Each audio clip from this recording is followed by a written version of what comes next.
there's a couple of things to watch out for. The first thing to watch out for is your seat position.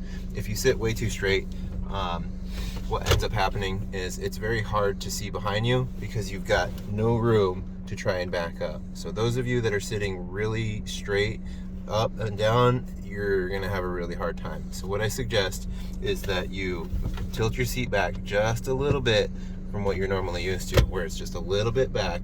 I went a little too much there. So just a little bit back so that you have more room to see behind you. Once you've figured out your seat position, there's a couple of things to notice as well. Most people, when they first try, it looks like this and they're trying to twist behind them. But if you notice my hips here, that I'm at a straight angle there. And what you want, preferably, is to kind of be at an angle where you're sitting something like that. Feels a little weird at first, but once you get good at it, you'll find yourself doing a couple of different options. You can put your hand behind the head restraint, you can put your hand somewhere in the middle. My personal favorite is just kind of jammed into the corner like this, where my elbow is in the seat. And once you get that, that's probably your best optimal position for backing up. Then eventually down the line, you might even sit yourself up like this, and that one's even better. Because people that do that, they can see way behind them. And yeah, my seat adjusted a little bit. So sitting up, my bottom is literally off of the seat at this point. It's a little uncomfortable, but the people that get to that position end up being the best at backing up. So there's a couple of things that you can do. Another thing to think about is when you go to back up, like, how does the car move and what direction does it go when I'm in reverse? And so we're going to do a quick demonstration about what does it do when you shift from drive or to reverse. So something to discover for your steering, because a lot of people get confused on what direction to steer when you're in reverse.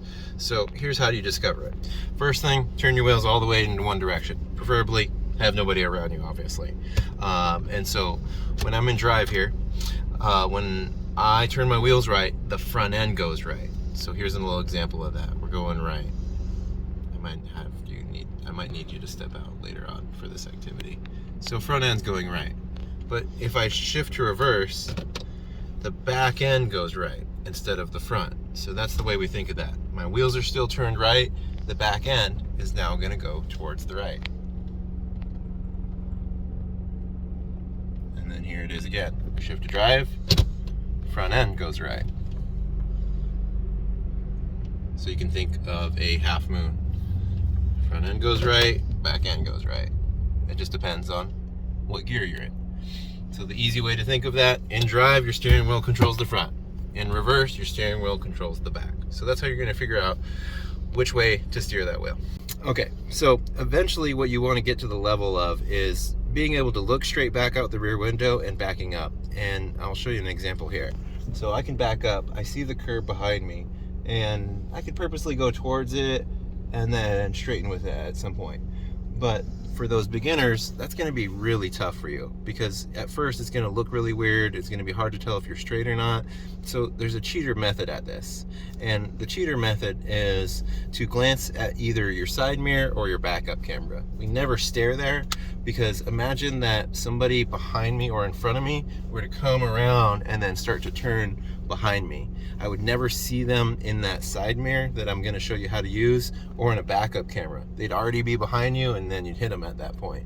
Whereas if I'm looking over my shoulder, I can kind of see the that side over there on the left side just by doing this. I can see there's a wall over there, a car just went by, and notice I didn't have to directly look at that. That's why when you go to take your DMV drive test, that they want you to look over the shoulder, because I can kind of see through that side window. If somebody was to come that way, I could tell that they're going to enter behind me and I just stop. So that's the reason why you're not allowed to use your backup camera to back up, or your side mirror. You have to mainly watch rear as you back up. Now, the practice is, or the activity is, how am I gonna get good at using that backup camera or side mirror? So what you're gonna do for practice is you're actually gonna end up watching a side mirror to be able to back up, because when you do that, you still need a little practice on what you're seeing. And if you can try to do it the right way, which is mainly watch rear and glance to the side mirror as you go, you're going to get all sorts of mixed up. So you're going to first need some practice. Remember, when you go to practice, to make sure that you've looked all the way around you before you try to move, and then practice. Make sure that your passenger is also keeping an eye out for you, so that if something does show up while you're practicing, that they can just tell you to stop. So keep those things in mind before you try this next activity. So the activity is you're gonna watch this mirror just like we're doing right now. And you'll begin to back up, and we purposely wanna go a little bit off angle to see what it looks like. So there's the edge of my car, no longer parallel with that curb. I'm going out into the street at this point. So to fix it, I gotta steer the other way and try to keep the edge of my car parallel. And so there's my car parallel with that curb. Now I purposely want to go towards it to create some less space there. And so there's going towards the curb. You can start to see the edge of my car is getting pretty close to that curb. And I'm just waiting to get really, really close to that. And then that's what straight looks like right there. So there's an example of backing up and using that side mirror to figure out, am I straight with that curb as I back up? So once you get good at using that side mirror to back up and staying straight with the curb, the next goal is to do it the correct way. The correct way is before you back up, after you've shifted to reverse and you do a 360 search, you now know what's around you, and that's your best goal. So the way that we're supposed to do this is we mainly watch rear as we back up, and then I glance towards the mirror to see if I'm straight. So I watch rear, glance towards the mirror. I watch rear, glance towards the mirror. I watch rear and glance towards the mirror. And so that's your overall technique. Don't get it reversed. Don't watch the mirror and only glance front. That's the incorrect way, because somebody will eventually turn behind you, and or a pedestrian will cross behind you as well. And at that point you run them over. So don't watch your backup camera or your side mirror, and you'll be more successful at backing up. Your end result, where you should be, is you won't need that side mirror eventually. What you want to do is, once you know you're straight in that side mirror, you also look for straight behind you. And one day, after repetition, doing it over and over and over again, it'll click for you and you'll be like, oh, I can finally see straight.